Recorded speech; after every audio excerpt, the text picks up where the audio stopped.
Khotbah Minggu hari ke-152, 1 Juni tahun 2025, Kitab Mazmur pasal 97 ayat 1-12, Perikop, Allah penguasa yang agung. 152,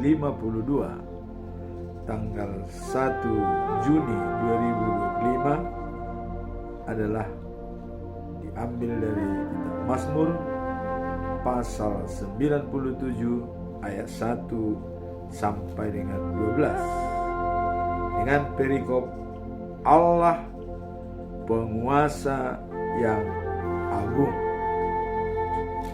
Sebagai nats hari ini adalah sebagai berikut. Tuhan adalah Raja, biarlah bumi bersorak-sorak. Biarlah banyak pulau bersuka cita. Awan dan kekelaman ada sekeliling dia. Keadilan dan hukum adalah tumpuan tahtanya.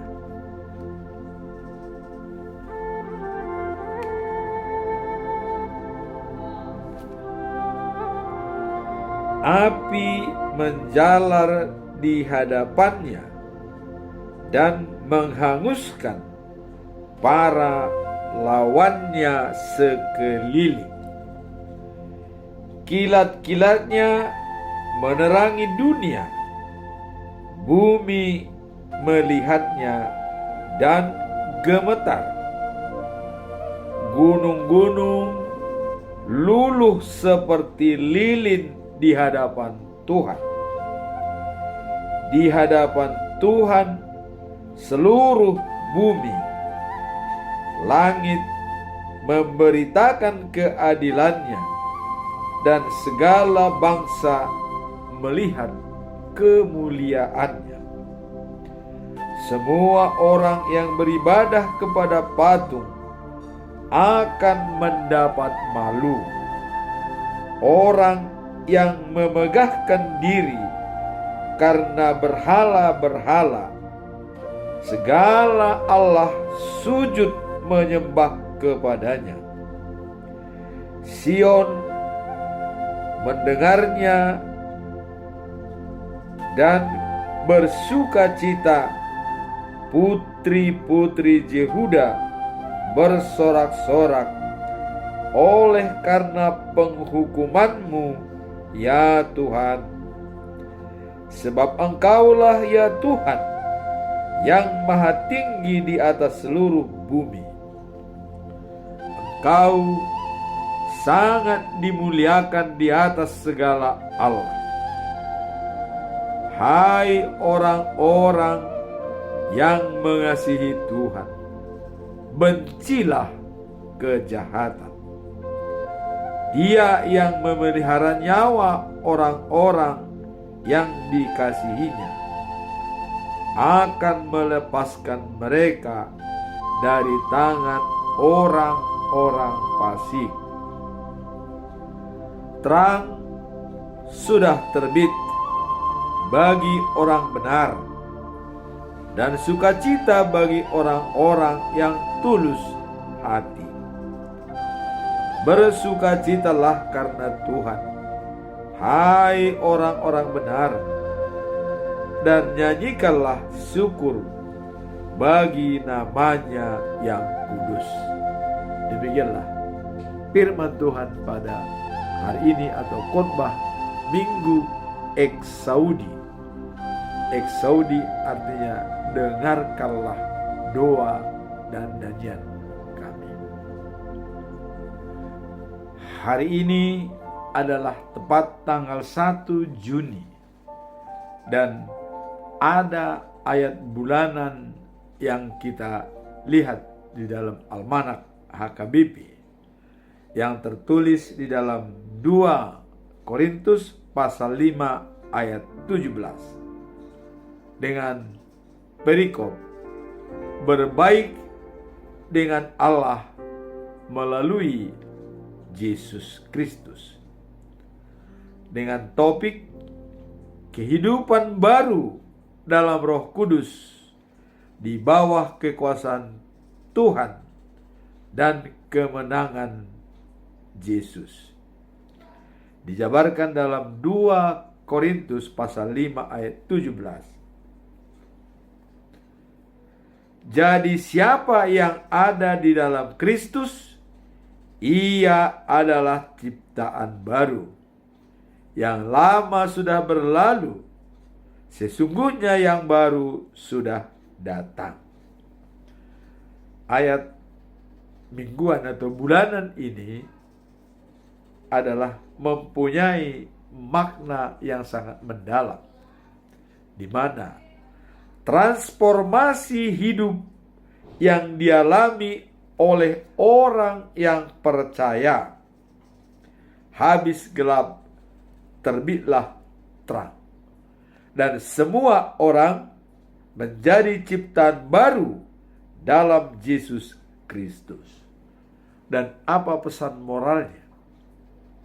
Pesan moralnya adalah kita diajarkan bahwa ketika seorang menerima Kristus sebagai juru selamat, ia mengalami pembaruan dan diperbaharui dalam segala hal. Bidang apa yang diperbaharui? Adalah mencakup perubahan sikap dan paradigma atau kerangka berpikir serta tindakan dalam hidup sehari-hari. Pembelajaran yang bisa kita ambil dari ayat bulan Juni adalah transformasi spiritual dari hidup lama menjadi hidup baru. Dulunya terjebak dalam kebiasaan atau habit lama atau hidup dalam dosa, kini dapat mengalami hidup yang sesuai dengan kehendak Tuhan. Itulah sebagai pembelajaran pertama. Dan pembelajaran yang kedua adalah perubahan ini bukan hanya bersifat spiritualitas, bukan hanya bersifat spiritual, tetapi juga dapat terlihat dalam setiap aspek kehidupan, terutama termasuk dalam hubungan sosial dan pekerjaan sebagai seorang yang menjadi freelancer dapat menjadi berkat bagi orang lain. Jadi dapat disimpulkan bahwa transformasi spiritual dari hidup lama menjadi hidup baru sekaligus menjadi saluran berkat bagi orang lain. Jadi adanya transformasi hidup baru dari hidup lama menjadi hidup baru dan sekaligus menjadi saluran berkat bagi orang lain. Sekarang kita masuk di dalam khotbah hari ini, yaitu Mazmur 97 ayat 1 sampai dengan 12. Allah penguasa yang agung. Apa latar belakang dari perikop ini? Khotbah hari ini, apa latar belakang? Mari kita lihat. Kekuasaan Allah atas seluruh bumi dan memberikan pesan bahwa Dia adalah Raja yang berdaulat.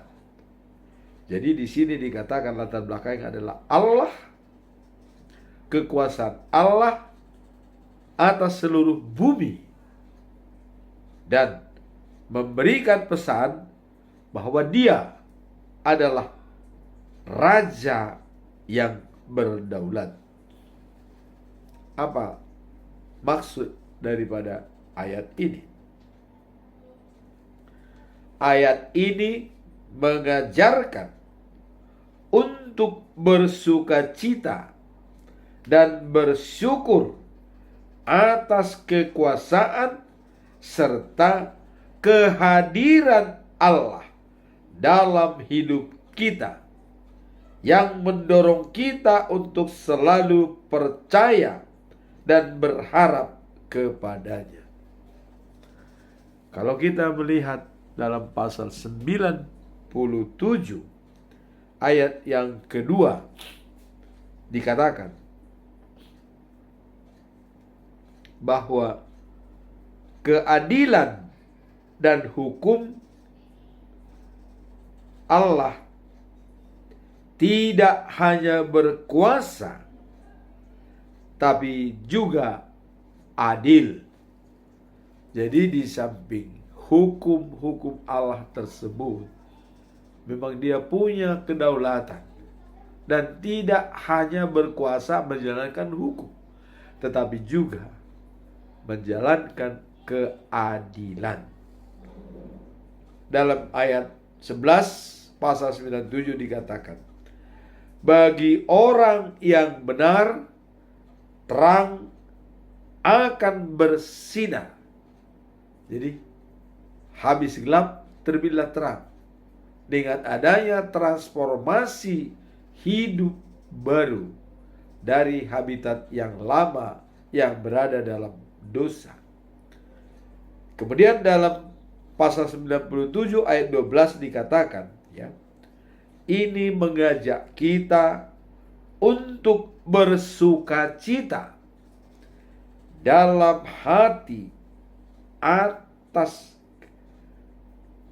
kekuasaan Allah atau kehadiran Allah. Jadi kita harus bersukacita dalam hati kita dengan adanya kehadiran Allah dalam diri kita. Sesuai dengan transformasi hidup baru dalam Yesus Kristus, ya. Pada kita lihat ayat bulanan pada bulan Juni, 2 Korintus pasal 5 ayat 17 yang tadi kita katakan transformasi hidup baru. Di sini juga bagi orang-orang yang benar, terang akan bersinar. Jadi dengan sesuai dengan transformasi hidup baru dalam ayat bulan Juni, ya, pesan yang sangat relevan untuk kehidupan sehari-hari, terutama bagi mereka yang mencari panduan dalam menjalani kehidupan yang saleh dan penuh rasa syukur. Jadi kehidupan yang saleh dan penuh rasa syukur, mengucapkan terima kasih. Itulah latar belakang daripada perikop ini. Adanya transformasi spiritual, hidup baru, maka terang akan terbit bagi orang-orang yang telah mencari Tuhan. Jadi bagi orang yang benar, terang akan bersinar. Kemudian apa tujuan daripada Mazmur pasal 97 ayat 1 sampai dengan 12? Apa tujuannya? Tadi kita lihat latar belakangnya adalah bahwa kedaulatan Tuhan akan bumi dan dunia ini. Maka kita wajib untuk hadir dan tetap setia pada Dia. Tujuan daripada khotbah ini adalah mengingatkan kita tentang kedaulatan Allah sebagai Raja di atas segala sesuatu, serta menegaskan pentingnya bersukacita dan mengakui kehadirannya dalam hidup kita. Jadi di sini jelas dikatakan ya. Jadi mengingatkan kita tentang kedaulatan Allah sebagai Raja di atas segala sesuatu, serta ya, menegaskan, artinya ada penegasan bahwa pentingnya bersukacita dan mengakui kehadirannya dalam hidup kita. Jadi kita bersukacita dan mengakui kehadiran Tuhan Allah di dalam hidup kita. Seperti dalam pasal 97 ayat 2, Allah menghukum bumi dengan keadilan. Artinya karena Allah yang menurunkan hukum-hukum kepada manusia, dan dia juga akan membuat keadilan dengan berdasarkan hukum yang telah diberikan. Memberi keyakinan bahwa ya, terdapat ketidakadilan di dunia, Allah tetap memegang kendali. Jadi walaupun terjadi di dunia ini adanya ketidakadilan antara kehidupan daripada manusia itu sendiri, karena pengaruh-pengaruh atau godaan-godaan yang di luar daripada nalar manusia, misalnya berhala-berhala atau setan ya, Tuhan tetap punya kendali.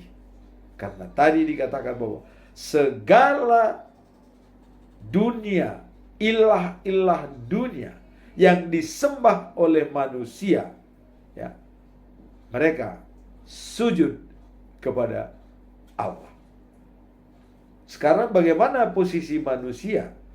Yang disembah oleh manusia itu berhala-berhala, mereka juga sujud kepada Allah. Maka sudah jelas, percuma kita menyembah yang menyembah, mereka juga akan menyembah Allah. Kita harus langsung direct menyembah Allah. Tidak perlu menyembah berhala. Toh berhala-berhala juga semua akan tunduk kepada Allah. Itulah dalam pasal 97 ayat 2. Kemudian dalam ayat 11 dan 12 kita diingatkan bahwa bagi orang-orang benar ada harapan dan sukacita. Bersukacitalah dengan adanya kehadiran Tuhan di dalam hidup kita. Jadi jelas dikatakan dalam 2 poin ini ya, Allah menghukum bumi dengan keadilan. Walaupun ya adanya penyelewengan di dunia ini atas pengaruh-pengaruh daripada ilah-ilah dunia ini, maka Tuhan tetap memegang kendali atas semua itu. Nah kemudian kita diingatkan bahwa orang-orang benar ada harapan dan sukacita. Kemudian pesan daripada pemazmur ini adalah menguatkan kita dalam perjalanan iman,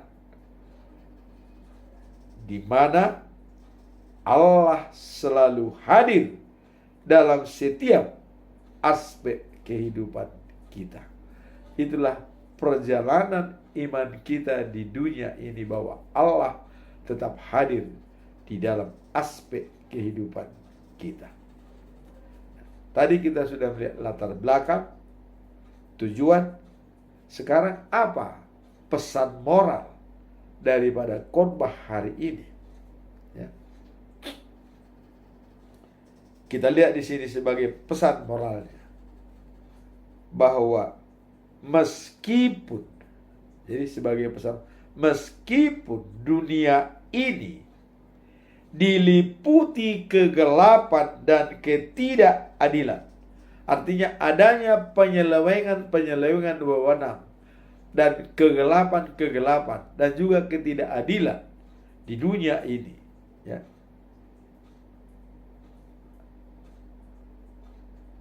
Allah tetap berdaulat dan akan menempatkan kemuliaannya.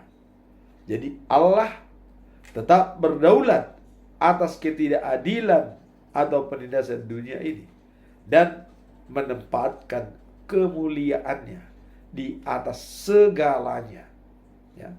Nah, kemudian apa yang bisa kita petik dari pernyataan ini?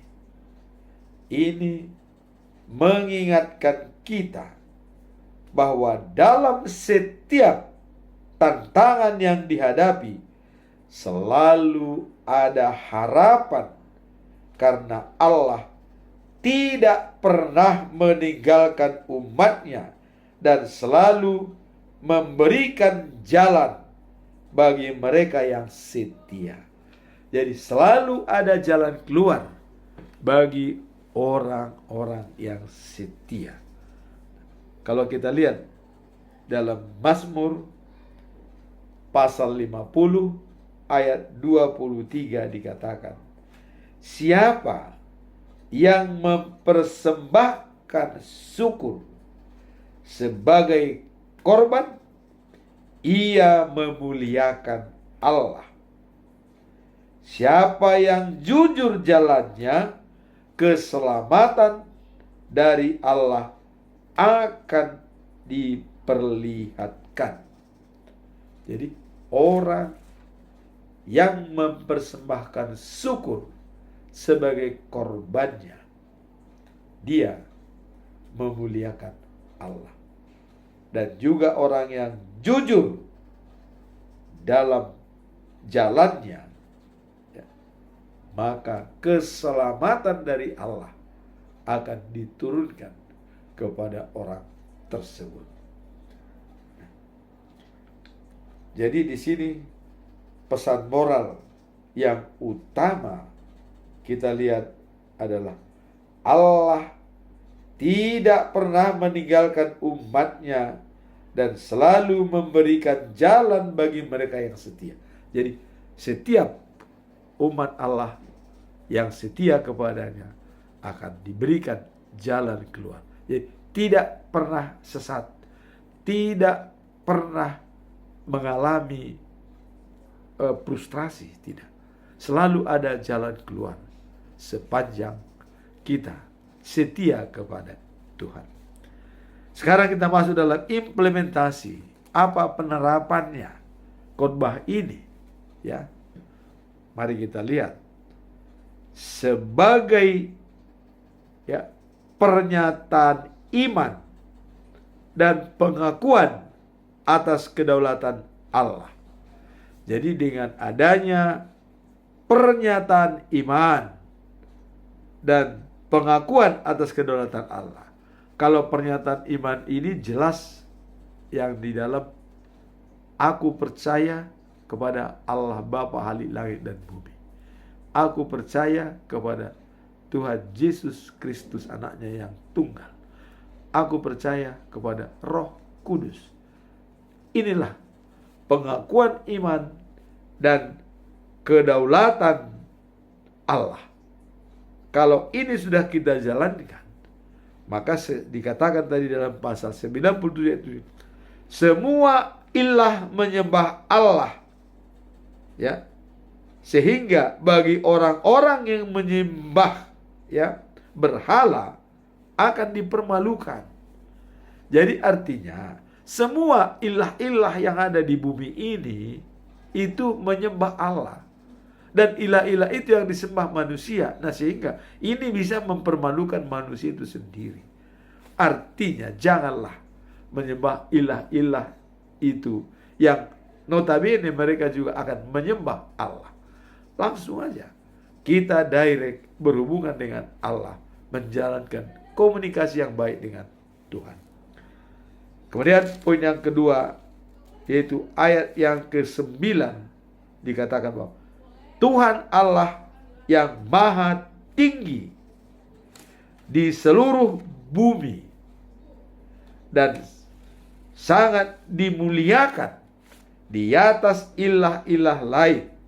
Artinya dia dihormati dan diagungkan dari semua ilah-ilah lain yang ada di dunia ini.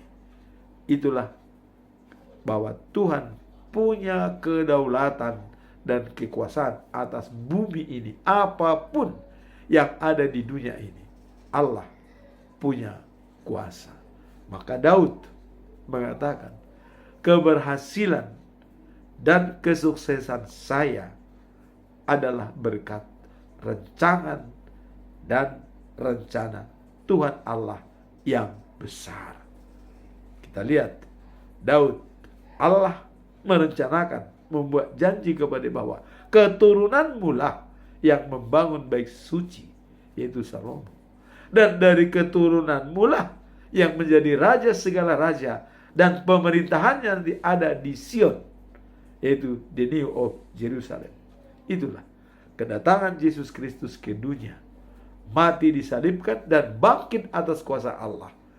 Itu janji yang diberikan oleh Tuhan Allah, dan itu sudah terbukti.